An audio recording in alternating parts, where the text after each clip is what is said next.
Well, good afternoon, everybody. Let's call this meeting to order for the Community-Oriented Policing Committee on January, what's today, 10th? February 10th. Holy mackerel. I'm still in last month's meeting. Hate when that happens. So, do we have a quorum here? We do. Would you like me to call the roll, Mayor? Yeah, why don't you call the roll? Mayor Minto. I'm here. City Manager Marlene Best. Present. Sheriff's Department Captain Hernandez. Present. Institute for Public Strategies David Shorey. Here. CASA Rebecca Brandstetter. Linda Roach. Here. Dr. Mark Foreman. Here. Mike Aiken. Here. Steve Stellman. Here. Peter Deal. Here. And our honorary member, Danette McLagan. Here. Perfect. We do have a quorum, Mayor. Thank you, and let the record reflect that we have the esteemed council member Laura Koval here with us today. She's going to sit in here and have fun with us. Does that mean we have to be on our best behavior? It'd be about the first time for you. All right, then, let's go down. We did the roll call. We have everybody here. And let's do the approval of the January 13 minutes. That's what I was reading and just kind of stayed in my brain. Do I have a motion? I'll motion. Okay, anybody want to second that? Second. Okay, the motion is second. Please call the roll for the vote. Mayor Minto. Yes. City Manager Marlene Best. Aye. Sheriff's Department Aye. David Shorey. Yes. Rebecca Brandstetter. Yes. Linda Roach. Yes. Dr. Mark Foreman. Aye. Mike Aiken. Yes. Steve Stellman. Yes. Peter Deal. Yes. Thank Motion you. carries. Let's go to item number 3, which is an update on neighborhood watch and crime prevention. Do you have anything for us? Yes, I got the retail theft working group up and running, and we have our first meeting next Tuesday at 11:30, and I'm really excited to see all our retailers. DA Alex Pahoinen's going to come and talk about Prop 36 and how that's going to be a game changer for our retailers. His DA investigator is also going to be there. So he's going to present, and then we'll roundtable and hopefully get some good ideas bouncing off each other. Great. Appreciate that. After you do those meetings and whatnot, maybe next month we can come back and hear what some of the results are, maybe some of the plans are. Yes. Because I thought that would be really interesting for our constituents that are looking in. Great. Thank you. Anything else? Okay. Let's go to our presentation today, which is City of Santee Code Compliance Presentation. Ma'am, welcome. Thank you. Don't worry, nobody's going to bite it or yell at you or anything up here.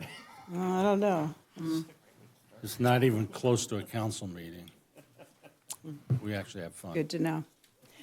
Good afternoon. For those of you who don't know me, I am Karen Millay, the Code Compliance Officer for the City of Santee. I've been asked here today to provide a brief overview of code compliance in Santee. I have to yell it just 1 second, a little closer to the microphone. That was the same thing you said last time. Don't make me say it again. Okay, how's this? How's this? I just said one time. Very good. You can hear me okay? Yeah? Okay. The Code Compliance Division, now it's echoing, consists of myself and 2 part-time code compliance assistants under the direction of the Planning and Building Department Director, Sandy Sawa. We are not proactive here in Santee. We do not patrol the streets and neighborhoods of Santee looking for code violations. We do respond to complaints of possible code violations received from citizens, city council members, fellow city staff members, and other public partners with the community. We have an online system for the reporting of potential violations that can be accessed by visiting santeeportal.org, the city website, or by using the My Santee CA app. We've given you each a brochure that has that and some other information in it. And I also have business cards if anybody has any need for that, so just let me know. Excuse me. Our code compliance process is designed to maintain, or in some cases improve, the conditions of properties in our neighborhoods and commercial districts, and to provide a safe, healthy, and attractive environment. We are committed to the important task of protecting and promoting the high quality of life enjoyed here in Santee by people who live here, work here, shop here, are working here, like me, and the people that recreate in the city. We understand that we're responsible for maintaining the public's trust, and we strive to ensure our casework is handled fairly and impartially. We work diligently to resolve cases quickly and effectively, and often just providing information and educating the public really goes a long way toward gaining understanding of the various regulations that we are asked to enforce. So education is very important, and we really strive to get the word out, more so than just the heavy-handed enforcement whenever possible. The Code Compliance Division investigates complaints of parking violations that occur on the streets of Santee. We also respond to code compliance concerns that range from things like constructing without a permit, zoning, land use violations, property maintenance concerns, such as accumulation of junk, debris, too much outdoor storage, inoperable vehicles, things like vegetation violations, and we also try to control blight-inducing conditions and other public nuisances. And those are just a few of the things we address. Parking violations are handled with the issuance of a courtesy notice, also known as a blue tag, or a parking citation when it's appropriate. If a vehicle has to be towed, the Sheriff's Department is notified, and they'll tow the vehicle as time and staffing permit. In 2024, code compliance staff responded to over 1,200 parking complaints, and we issued about 433 parking citations. Code staff work in coordination with the Sheriff's Department on parking-related issues. The Sheriff's Department keep us informed of new regulations. They answer questions that might come up as to how to enforce a particular violation, and they handle parking complaints where it might be unsafe for one of us to respond and write the citation. Whether it's for a parking-related situation or any other type of code enforcement activity, we're really fortunate to have the full support of the Sheriff's Department when needed, whether it's to stand by to keep the peace or sometimes just to be a presence on our more problematic inspections or interactions with the public. Verbal judo only takes you so far, so we really appreciate knowing that backup's available when we need it. Requests to investigate code compliance concerns typically start with a visit to the site to determine if a violation even exists. Violations will be documented, and if the property owner or a responsible party happens to be present at that time, we'll talk to them. We'll explain the violation, what they need to do to correct it, and give them a real short window just on that verbal notification to take care of the problem. Following that, a courtesy notice will be issued with a 2-week time frame to correct whatever the violation may be. And this notice goes by mail. It lets the property owner know, there's a problem, and it will tell them how to correct that problem. After that, if the violation still remains, we send a notice of violation, and then we'll give them a new time frame to comply. Our goal is always to obtain voluntary compliance, and we're often successful with that. But of course, there's times when we aren't, and then we need to increase our enforcement to gain compliance. So if we are unable to achieve compliance after the notices, we go to administrative citations, and the fines escalate from $100 to $1,000. And if that doesn't work, then we refer to the city attorney. And we've been really successful working with the city attorney to get compliance on some of our nuisance properties. They can use civil action, they can do criminal prosecution, abatement, receiverships, and in some very extreme cases, the demolition of unsafe dwellings. In 2024, we responded to about 450 code compliance service requests unrelated to parking violations. We also manage the weed abatement program, and that's currently serviced by a private contractor. We oversee the abandoned property program, and that requires registration of properties that have been foreclosed, and that ensures that those properties don't become a nuisance to the neighbors. And I think that concludes my presentation. So if anyone has any questions, happy to try to answer them. I have one quick question. Many years ago, we created a ordinance that required real estate-owned property to be maintained by banks or what other lending institution may own it.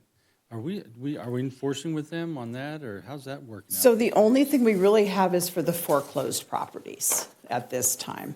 And that is strictly for foreclosed properties, which in this day and age, you don't see a lot of. Okay. But when they do come up, they can be a huge problem to the neighbors. But no, nothing other than that. Just our general minimal level, of maintenance on a property. And again, complaint-based. Great, thanks. Anybody else have anything? Mark? You kind of just answered what I was going to ask, but I noticed there's a business down on Mission Gorge that recently went out of business, and the building quickly looks like it's been abandoned for years. There's a concept of a broken window theory. From what I think I just heard you say, if that's not in foreclosure, that doesn't land in your office as to what do we do with that? Correct, unless and until it becomes a problem in the sense that, someone, it could be myself, but typically it's a citizen, will complain, depending on what the situation is. Is there a building there? Is the building dilapidated? Is someone breaking into the building? Do we have transients? Do we have, cars parking there in what should be just, a vacant parking lot? So it kind of depends on the situation, and once it comes to our attention, we will definitely address it. Okay, yeah, I was pretty amazed actually at how quickly it looks like it's fallen into disrepair. Chances are, once all the signage went, it's been that way for a while. Maybe that's why they went out of business. I don't know. And without naming it, I won't name it right now. But it's right on Mission Gorge, and it kind of sticks out. So thanks. I think I probably know what you're talking about. All right, thank you. David? So situations where you have, say, an elderly person or someone who is mobility impaired and just doesn't have the ability to, really invest a lot of money into repairs. Is there any referral to programs or community support that can be engaged around those things? So that's a really great question. Prior to COVID, we had some really good working relationships with a couple of the churches in Santee, and they were fantastic. And after COVID, it just kind of fell apart. So we will make some recommendations to people. There's organizations like Jewish Family Services that will sometimes step in and help. And, the main thing we can offer them, unfortunately, though, is just more time to budget for it if they're on a fixed income, to find a family member who can come and help them. Because there really is a shortage of organizations or individuals even just willing to help, which is really, really unfortunate. Yeah. But when we do hear of something, we definitely use it. And if you come across, I know that sometimes folks just don't have, they're stuck at home and may need additional help. Do you ever refer to like social services or, okay. Yes, I have lots of examples of situations where I've called in the geriatric specialist from Heartland at times to go check on someone that I had concerns about. We refer to adult protective services, child protective services, and all of those as needed. And the opposite side of that, people sometimes they get a burr somewhere and they don't like their neighbors, so they're going to do everything to make their neighbor's life horrible. Mm-hmm. Is there any recourse for someone who is maybe they get called, code enforcement gets called all the time, it's wasting your time, it's wasting money. Do you ever have situations like that? When it gets extreme, the city attorney has gotten involved, but we typically can see that happening and can try to head it off at the pass and kind of stop that tit for tat that does go on. But yes, unfortunately, that does happen. A lot with parking. People will call on their neighbor's car and, it hasn't moved for 2 weeks. And we'll go out there and touch the engine and it's still warm. So we try to just really use a lot of common sense and avoid those kinds of situations. But yeah, there have been some extreme cases where it's been clearly harassment, and the city attorney will get involved and help us with those. Anybody else? Peter? Do you find, based on the call volume that you have to your office, you said there's you full-time and 2 part-timers. Do you find that you are able to adequately respond to everything that your office needs to handle, and that you're getting the resources from the city and the county that you need? Of course, it would be lovely to have more support. We would like to get to things quicker if we could. And we just do the very best we can with what we have. So we prioritize, we hit the fires hard and fast, and the lesser things sometimes just have to wait a little bit. But you're spread pretty thin when you have 1 full-time and 2 part-time for a city this size, to be honest with you. But we do the very best we can. Pretty good at triage. That's what you have to do. Anybody else? Or? All right, good job, thanks. Thank you.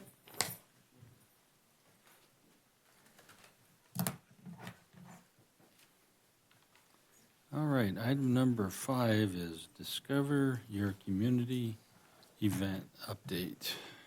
Marlene, do you have anything on that, or? Oh, thank you very much. I'm just going to sit here and be quiet. Hi, everyone. My name is Alicia Curtis. I'm a recreation coordinator here at the City of Santee. This is my supervisor, Becky Lowndes. We do all the special events around Santee, so we just wanted to come and give you guys an update. You guys were very helpful last year with our community celebrations, so we wanted to keep you in the loop this year as well. Some of you may have attended. We had an event also in January called Santee Discovery Day. It was mainly about environmental stewardship, kind of the natural resources we have around Santee. So we thought this year we would combine the two. So now we're doing Discover Your Community, which is one big event with all encompassing. So it's going to be on Saturday, March 15th from 10 a.m. to 1 p.m. at Town Center Community Park East.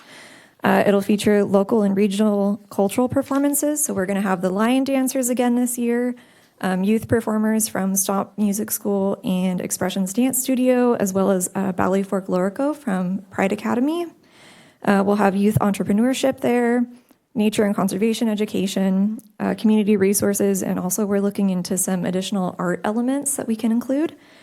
It'll highlight the Santee community and our natural surroundings.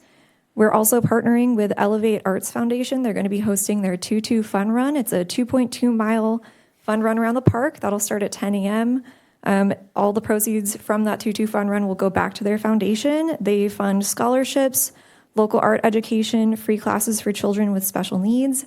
And the Elevate the Arts Foundation is kind of the brainchild of Stomp Music School and Expressions Dance Studio. So we're excited to be partnering with them this year. More information can be found at santeespecialevents.com, including the registration link for the 2-2 Fun Run. Do you want to see anything? Okay. Alicia said everything. Okay. Does anyone have any questions? That's pretty I much have a question. Like, okay, Oh, sorry. that's pretty much like what we did at the Polo Barn last year, right? Correct. So it's a combination of the community celebration that we had at the barn as well as Discovery Day, which we hosted at Walker Preserve Trail. Great, thanks. Yeah. Mr. Mayor, are you going to be in the 2-2 Fun Run, sir? Not on my best day. They will have tutus for sale, so you don't have to come with one if you need to buy one. My days of running are long past me. I do believe it says you can walk or stroll as well. I'm just saying. No, I may no longer be an can't- honorary member, I can't but- walk either. I'm chewing gum too often, I can't walk. I don't know if seeing Mayor Minto in a tutu is what I necessarily would like to have happen. See, I at least have one supporter up here. I don't want to see myself in a tutu, so. I bet you would. Oh, boy. Mayor Minto, if I could, I wanted to, We one, fire you. thank you for doing this and having this event again. I know it's, a continuation of the work that the committee has been doing to promote diversity, equity, inclusion, and to really bring people together. I'm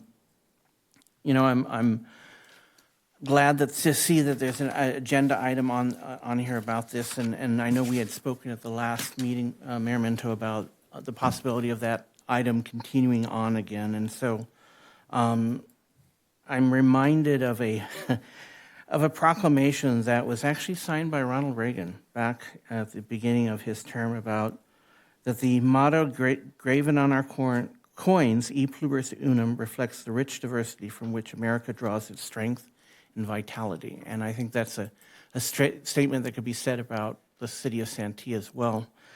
I'm wondering, Mr. Mayor, if you'd entertain me and if I could make a motion that we add, we re-add the diversity, equity, and inclusion city activities back onto the COMPOC agenda as a regular meeting item. Sure, is there a second on that? I second. Okay, let's call the calendar, the roll. Mayor Minto, I'm a no. City Manager Marlene Best, I'm going to abstain from that one. Sheriff's Department, I guess I'll abstain also. David Shorey, Yes. Rebecca Brandstetter, Yes. Linda Roach, Yes. Dr. Foreman, Yes. Mike Aiken, Just to confirm, this is to have it on every meeting, we're going to talk to the DEI stuff? I'm a no. Steve Stellman, Yes. Peter Deal, Aye. Yes.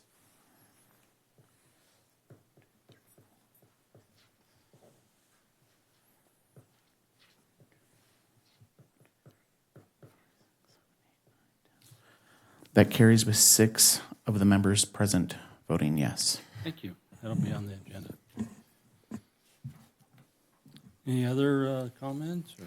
I guess I do have a question. I am reminded, I've taken a look at the 2024-2025 budget that was, operating budget that was approved by the City Council. And there was a reference in there and a listing of activities that the city intends to embrace or is currently embracing to support the community core values. Is this particular activity designed to, is the intent of this activity to actually meet one of those commitments to the community core values? So to confirm, are you asking that the funds allocated in the budget would be utilized to support this event? Well, in all truth, thank you for asking for the clarification. I am not certain what line items are currently in the budget, if there has been money allocated to support the DEI effort in the 24-25 budget. I was just referring to at the very beginning of the budget itself on Roman numeral 9, page Roman numeral 9 of the operating budget. It states there specifically, it kind of highlights the community core values that were voted on and approved by the City Council. Under that, under each of the values are individual activities and or events that the city has identified to support those core values. So my question is, one of those happens to be that there will be events that highlight the value and the strength that comes from recognizing the diversity in our community and being an inclusive community. So my question is this particular activity designed to support that objective? Marlene, can you answer that? Thank you, Ms. Morale. Let Becky take a stab at it since she's organizing it, and then I'll chime in. Yes, to kind of plainly summarize, yes, the goal for this event is to highlight the community core values. We did have the support from your subcommittee last year, kind of going through what that means, how that can be represented, who in the community should be invited and included and welcome to the table. So we are utilizing this event to recognize, promote, and understand the core values. Marlene, any other comments, feedback on that? I think in relationship to the question, you are correct. In this year's 24-25 budget, there is $5,000 set aside for these activities. So we're using some of those dollars for this event. It is designed to include, just as the flyer says, to share our similarities, celebrate our differences, get the broad breadth of who lives, works, and plays here in Santee, and keep that coordination, integration going forward, that celebration going forward. What next year's budget will hold, I can't tell you yet because we're still working on it. But those dollars are set aside, and yes, some of those dollars are being used for this activity. So we want it to be able to speak to those community values that were worked on so hard by the subcommittee. Right. Thank you. I appreciate that, that clarification. Great, thank you. Anybody else? Well, I do have a follow-up question then. No. Can you tell I've thought long and hard about this? My follow-up question is, there are a couple of organizations, and I mentioned it in the January meeting, there are a couple of organizations that were present at last year's community event, and they've reached out to me again as to whether they would potentially be able to attend this one. They haven't heard anything, and I believe there had been an indication that the city would reach out to the ad hoc committee for support and suggestions and that kind of thing, and we hadn't heard anything. I'm happy to relay on the organizations that have reached out to me that would very much like to participate in the March event. Yeah, that would be great. To my knowledge, I think we have emailed every organization that participated last year, but I know that some people get changed out and some things might get lost, so that would be great if we could connect again. Okay, who should we contact then? I know Marlene, I have Marlene on speed dial, but I know she's got other things going on. Probably the main generic one would be special events at cityofcanteeca.gov. I don't have a business card on me, but we would be happy to maybe include that in a COMPOC follow-up email. I can send the information over to James Jeffries. Okay. If we had a name for someone on staff, even if it's Margie, somebody who would be able to take a call and know where to send the person, that would be great. Okay. Alicia Curtis also can help you. Okay. Thank you. I appreciate that. It's always easier when we have a specific individual. Thank you. Great. All right then, thank you. And then that takes us to item number 6, communication from committee and staff. And I'll just start on the left. Anything for us? Nothing. Thank you. Peter?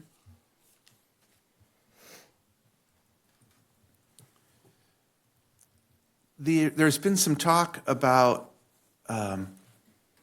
enforcement of a new parking policy regarding sidewalks. Would that fall under the Sheriff's Department or code enforcement? I'm just curious. Okay, my guess is you're talking about the new state law in next corners.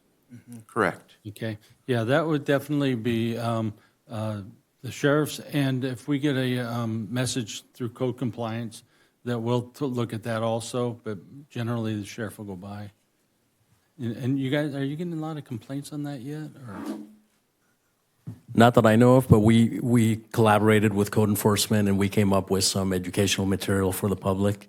And I believe the first 60 days is warnings only, right, for educational purposes. And then after that, the citations will start being generated. Yeah. Does that answer your question? It does. And I have another question. And COMPOC has probably addressed this before, but I apologize since I'm new. There's also a lot of social media talk about red light runners in the city of Santee. And I don't believe that it's specific to Santee. I see it everywhere. But we recently had a fatality here at Mast and Magnolia. And I wonder if COMPOC would like to discuss what's being done regarding this kind of blatant violation and what kind of recommendations we might want to make to City Council or the Sheriff's Department regarding enforcement. I'm out and about a lot, and I don't often see, I know that the Sheriff's Department is out patrolling. Personally, I'd like to see a car being pulled over, next to an intersection once in a while, to remind the public that, if you're not going to do it just for safety, do it so that you don't get a speeding ticket or a ticket for running a light. But I often don't see that. So maybe we need to really evaluate the allocation of our resources to addressing this issue, especially now that, it's sad that we wait until we have a fatality on things, but it really does bring it, for me, a little bit more forefront. Well, what I'll do is say, we do talk about this, have talked about this many times, not always at this committee, but that's always one of the topics in our, council retreats and things of that nature, because we see it, we all see it. And you're absolutely correct, it's not specific to Santee. What we do is we just have one traffic officer, is that what we have? I forget. No, we have several. Several? Mm-hmm. Okay. And what they do, and as a matter of fact, I've actually caught them working intersections. Me too. Believe it or not. Me too. And so, yeah, why don't you go ahead and talk about how they do that and split up their time or whatever they. Yes, we have traffic deputies 24 hours a day. And for example, we're just looking at numbers, 2 days ago? One of our deputies did 168 traffic stops last month. So they're out there. Maybe you don't see them in the intersection, but they're still doing it. And a lot of times for safety reasons, they'll pull into a parking lot after they pull the vehicle over. So people can still so traffic can keep flowing. So, but all our traffic deputies conduct several traffic stops every month. And then every once in a while, we'll bring in, they still call that a stop team? Where we have the group of... the motor strike team, they were here last month, where motorcycle units from all over the county, they go from city to city and they just overwhelm all the bad traffic areas. Yeah, so, and that's designed on statistics that come out, like, for instance, where the most often do we have even fender benders, let alone fatalities. And there's complaints that also drive that. People will complain about, Mass and Mission Gorge Road, for instance, gets a lot of, not Mass and Mission Gorge, but Mass and Cuyamaca, or Mass and whatever, or Mission Gorge and whatever, will get a high level of complaints. So that's where they'll approach those. And that happens, about 3 times a year or more, depending on how bad it is? Yeah, quarterly right about. And for example, the accident this Friday night, it's very unfortunate that it happened, but some of those things we can't control. And I'm not at liberty to give all the details from the crash because it's under investigation, and I'm sure the insurances are going to be ending up in court. But that, unfortunately, we cannot control with what we have. It's very unfortunate. Mark? Yeah, it's an interesting topic, I guess. One of the things I think that might be useful in lines with this question, certainly a fatality could happen anywhere at any time for a whole variety of reasons. It could be an outlier, or it could be an element of ongoing situation. But now I'm hearing the discussion, I'm starting to be curious about the various statistics that might be available through the sheriff's department on traffic collisions, primary causes, injuries, maybe for the last 5 years, for instance? Is there a trend? Are they on the rise or on the downfall? That, for me, would start to speak to, is this a general hazard of driving within the city, or was this just a horrible event that got out of hand for a lot of different reasons? This is the first time I'm hearing about it. But certainly, fatalities have a tendency to bring it up into our awareness. But one of the things that I miss from my former career, I have very few resentments, is not the ability not to be able to stop people for running stop signs and red lights. It's like limit lines don't exist in this town. So I would go along this line of limit lines are there. They don't always have traffic lights, but they're just as dangerous. I've seen pedestrians almost get hit by cars, people just coming up like put all four wheels across the line before they come to a stop, if they come to a stop. So that kind of data might be useful to start to get an understanding of the driving patterns that are going on, and maybe then the sheriff's department would, as a, through all your resources, department-wide might be able to say, Santee's got a problem. Can we all get together and help on that? Yeah, so we do have a crime analyst at the station, and they do run statistics. And then every single week, the traffic deputy, the training officer for the traffic unit, will send out an email to the command, to us, and say, this specific deputy is going to concentrate his efforts at this intersection. This other deputy is going to go here. And so we get a breakdown of where they're going to be concentrating at. In addition, the patrol deputies, as time permits, with calls for service, if they see something happen in front of them, they'll enforce it as long as they're not going to a priority call. So we might be able to, just to do a quick, statistic thing at maybe the next meeting. yeah, I can see what the crime analyst can pull.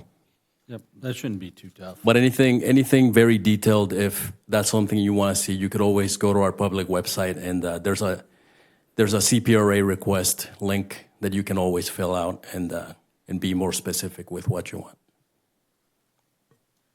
Well, I appreciate that last bit for the public, but for this as a committee, I'm thinking maybe a more formalized, as the mayor just asked, maybe coming up with something for next meeting or the couple meetings out. That, I recognize what it takes to have an analyst say, here's another task for you. You got all this other stuff, here's another one. I appreciate all of that. To be able to tease things out in a way that we could all maybe get an understanding for and maybe have a discussion around. We can work on to get that together. So does that answer your question, Peter? It does, yes. And I think, I've been, again, new, but I've been trying to go back and look at historically what the committee's been doing and what the purpose is. And if our goal here is to look at ways that we apply policing in the city of Santee, I think traffic is something that's really on the forefront of a lot of people's minds and worthwhile of this committee to take a look at. We pride ourselves on being a jewel and a safe place to live, but I tell you that I don't feel safe on the road very often, especially if I'm the first car in line at a red light. I wait. And it's not a bad habit to be in, but it's unfortunate it's been forced upon me by so many bad drivers. And I think it's worthwhile, again, for our committee to take a look at the statistics, and I appreciate that, to maybe look and see if there's something that we would want as a collective body to make a recommendation to the city council on. But you're bringing up a perfect example of why and what we do here. Because the reason why we have citizens at large is because it's kind of like the ears out in the community. And because obviously law enforcement can't be everywhere, council members can't be everywhere, and we like to hear what's going on. And not only that, but you're also able to inform people Like, for instance, if somebody comes up to you after we get a report or whatever and says, you know, I wish blah, blah, blah. And you can go, well, you know what? They're doing blah, blah, blah. And here's how they're doing it. And so that's part of exactly what you're talking about, being an informed committee and being able to speak to some of the issues. And, you know, Mark, it's funny you talk about, you know, you resent not having that ticket book. My wife and I were driving down the street the other day, and first thing I started doing is yelling about, if I only had one thing left over, and that is a book of tickets, and I could stop somebody, because we see it all the time, and, you know, you don't see it as much when you're working, you know, patrol car, because, you know, you're sitting there and you save the city suit on, save the city car, and people tend to drive a little bit better when they see you. You know, if we could put an undercover traffic cop on every corner, that would be great, but we just can't. Then they'd be so overworked to be but we'd be a safer community, though, on the roads. So, but we just need to keep doing the best we can. So let's get a little bit better informed on streets. So, anybody else? I think another factor to consider in this discussion is bicycle safety, because I know when I've been riding my bike, there have been times that my right-of-way has been taken away from me by motorists. So I think it would be valuable to have this data and have it also include bicycle safety. I know a while ago we did have a presentation about the work that's being done currently throughout the county to support bicycle safety, but it would be nice to have that specified to Santee. Yep, just to let you know that I've been in contact and working on putting together information, especially about e-bikes. Right. With one of the county's expert on e-bikes who's in law enforcement. I just haven't told those guys yet. I figured that'd be a topic near and dear to your heart. No, of course. So, I just had a question further to that. Is there a mechanism for enforcement on shared use trails like that are hiking, bicycles, other types of recreation, but aren't the pavement? Is there a mechanism for that so that there's mutual respect of all the different kinds of use of those areas? you know what? It comes right back down to whether or not there's somebody there in law enforcement, and that just doesn't happen very often. Mm-hmm. But I know I'm on the trails all the time, and very seldom do I ever see anybody being disrespectful to one another. And if they are, they're usually not old enough to be on that bike anyways. So, that's a really tough one, though, unless we put them out there on, black and white bikes with sirens, lights, and a little bell that goes, woo. I do have, if we're ready to move on to another topic, I do have an announcement a communication. The Santee United Methodist Church is going to be hosting its third annual Gay Pride Parade or Walk and activity on May 31st. It will be focused in the parking lot of the Santee United Methodist Church, and at this point in time, we're looking at having activities and speakers, as well as having a very, very short walk starting around 10 o'clock. The activities may start about 9 o'clock with speakers, but the walk itself will be 10. The individual who's coordinating that at the church will be in touch with the city to make sure that all of the appropriate permits and arrangements are in place. But I wanted to get that on the calendar, May 31st. Great, thanks. So anybody else with communication from the committee? Let me, I started down at the other end, so let me go to Mark first. Thank you. This discussion kind of reinvigorates a thought that I had while we were talking about the DEI stuff also, diversity, equity, and inclusion. Did I spell it right? Yes. Yeah, D right. So yesterday, Super Bowl day, I didn't have a chance to watch the game, but I had lots of feedback coming my way from my social networks and my groups and my friends and whatnot.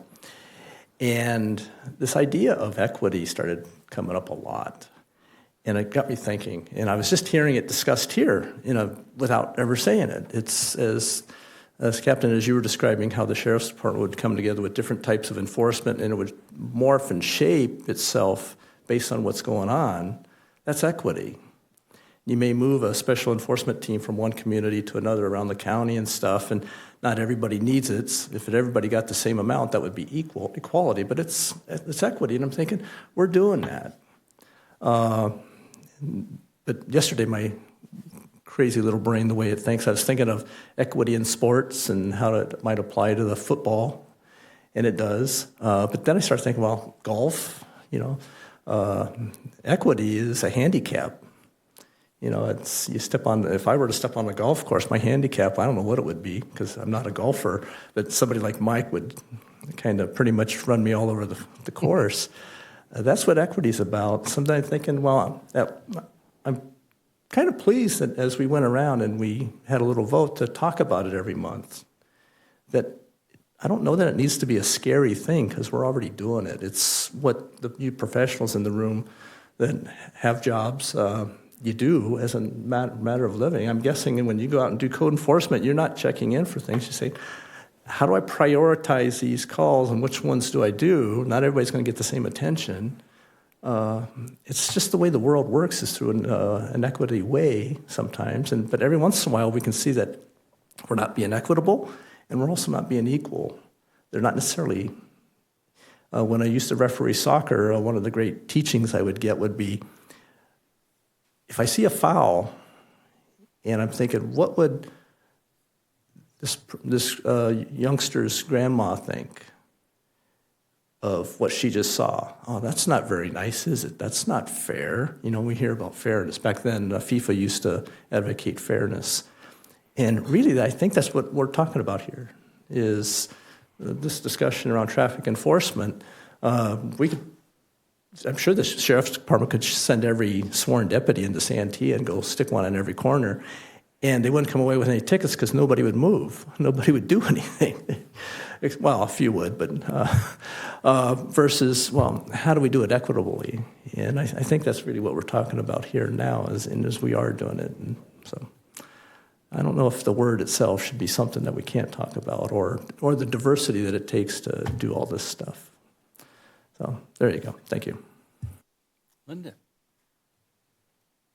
I already jumped the gun with telling you about the Gay Pride Walk that will be May 31st at 10 o'clock at the Santee United Methodist Church located on Magnolia. Great. Steve.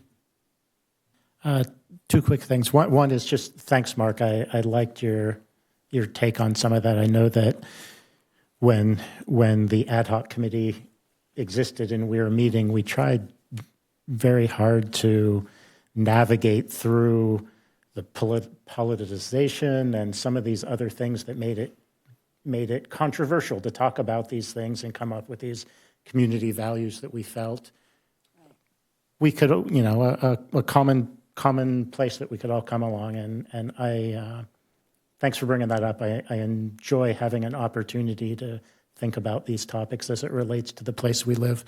The other question I have, and it might be a question or an obvious answer for James, for if we have recommendations for presentations for COMPOC, what's the process for bringing those to consideration?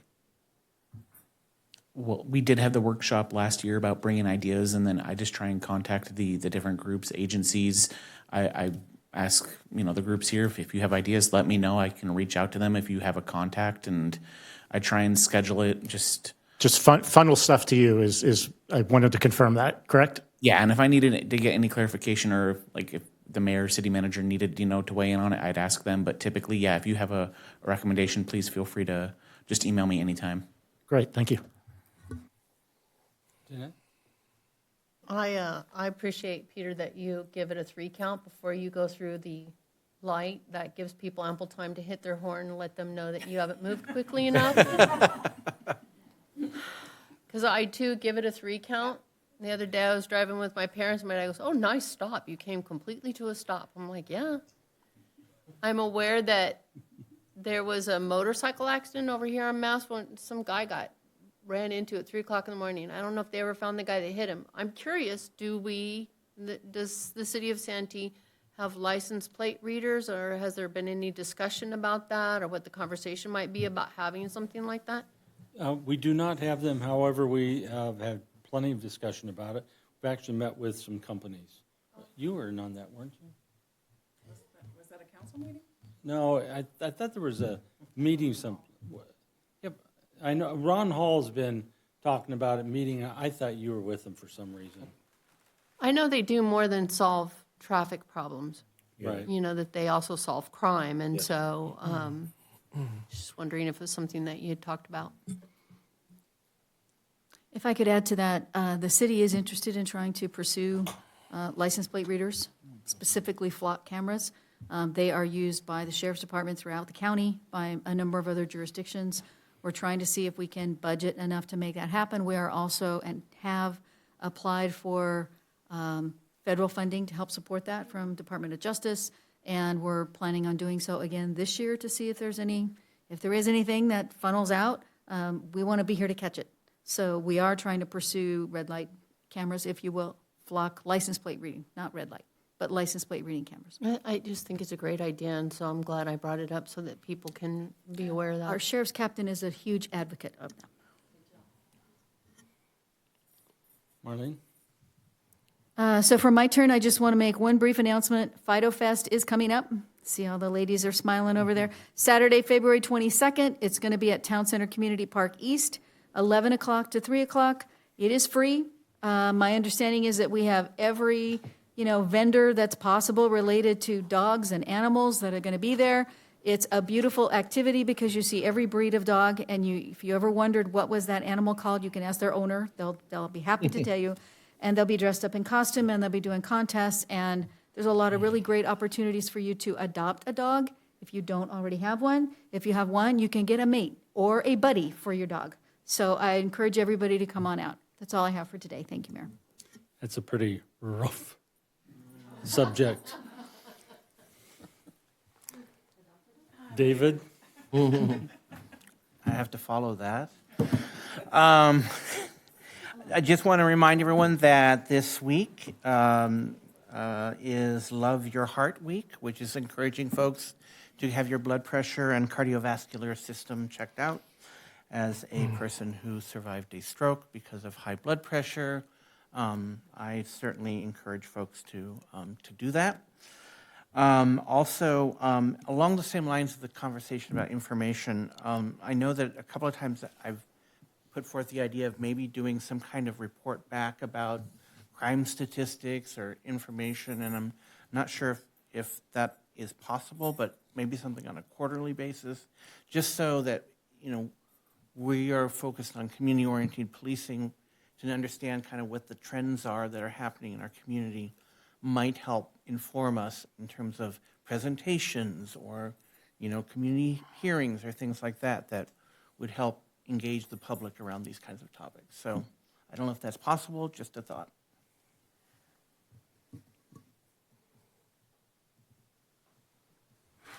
Lori, you have anything for us? Well, sure. Based on that, Sandag actually has a report that gives us the information that you're talking about, and it's public, but we all get emailed a copy, so we can get that to this committee. And he's on the executive board of Sandag, so I know he can get it to you quickly. Throwing me under the bus again. Oh, that'd be MTS. MTS. Anything for us, Michael? Yeah, I've got a few things. First, on the traffic enforcement, maybe it's because of my prior career, but I'm probably hyper aware of what's going on around me versus I'll be in a car with my family and friends, and I'll see things and they're just oblivious to it. But maybe it's because my head's always been on a swivel. But I notice a lot of traffic enforcement around town, particularly. Two of my neighbors have recently received traffic citations, and of course they always vent to me. But I'm like, well, stop at the stop sign. And I noticed, the one deputy that made 140 traffic stops, that's a lot. So there's a lot going on, but a lot of the times the community don't notice those things because they just don't see the little things that maybe a trained observer would see. LPRs, love them. solved some cases with LPRs. I remember looking for a felony subject many years ago, and his car was registered at where he used to live, and nobody could find him, but I was able to use the LPR system, and he had been, his plate had hit in a certain neighborhood several times, and then I just went over there one morning and drove every street and found him. So that was, felony crime was from the LPR, so I'm a big proponent of those. This morning, I want to commend the Santee Sheriff's deputies and the city of Santee, Eric Hayes. They were out over by the golf course this morning marking another encampment, homeless encampment, that the gentleman had a pretty sophisticated camp that included solar panels in the campsite. So that's pretty amazing. And one more thing. Marlene, you forgot to mention the Heroes Golf Tournament Thursday at Carlton Oaks, rain or shine. We tried to work with them. I want everybody to know we proposed 2 I dates. knew you were going to do it, so. Yeah. We proposed some later dates to try and make it the best date possible, but I believe there were some conflicts with the military units getting ready to deploy. So Bree, and we're going to have some meetings. We're going to do the best we can to make it a fun event, no matter what the weather has in store for us. So, thank you. Make it a chance to increase your handicap. Anything else? No? JJ? No, sir. Aldo? I just want to say that I'll be happy to start bringing some traffic stats starting next month, more than likely. And we can add some crime stats, David, if you'd like. I know Sandag has some stuff that they pull, but they've used a different system, and they're adapting the system that all law enforcement uses, which is called NIBRS. And I'm not sure that they have fully transitioned into that yet. But we could pull within our station whatever we can, and we'll be happy to present it next month. So. Well, my only request is if you look at a NIBRS report, see if it's really going to work for us, because there's a lot of things in there I just don't think are reported any longer that give us a true picture of what goes on in a community. So we can talk more about that later. Sure. But. And also, our department recently transitioned to a new report writing system. And it's all the deputies are not very happy right now because it's taking them longer to write reports and learn the system. Is not very user friendly, but it's here to stay because our department paid a lot of money for it. So we're going through a little aches and pains of doing that. And apparently that system is not integrated with the system that the crime analyst uses. They're not talking to each other yet, so they're not able to extract all the data that they want. So they're working on fixing that. So hopefully by next month I'll have concrete data, but if not, we have to wait till IT and the analysts can figure that out. Incredible. Mm-hmm. Old timers say, way above mine. Isn't this the easiest way? Pen and paper. Pen and paper. Okay. Anything for James? No, sir, and no speaker slips. Anybody else out there? Come on down. I just wanted to mention that we do have a blood drive coming up on Wednesday, February 19th. With the wildfires and everything, the San Diego Blood Bank and American Red Cross and other blood organizations are in a shortage. They had to cancel numerous blood drives that were scheduled. So we have increased our request, or their request of us, for donors. So we do have availability. If you go to santeespecialevents.com, you can register through the Red Cross, and it does have offer blood pressure screening as well when you get checked out. So if you're able to, we'd really appreciate you stopping by, going on our website, and at least seeing if you're eligible to donate. So again, Wednesday, February 19th, right here at City Hall, Building 8A, from 9 a.m. to 3 p.m. Thank you, and hope to see you at Fido Fest. Thanks. Anything from the Young Marines? All right, thank you. And let's see. Well, I guess that covers communication from the public, too. No speaker slips, right? Okay. So then we're going to go into adjournment with our next meeting on March 10th, 2025. Thanks, everybody, for being here. Look at that.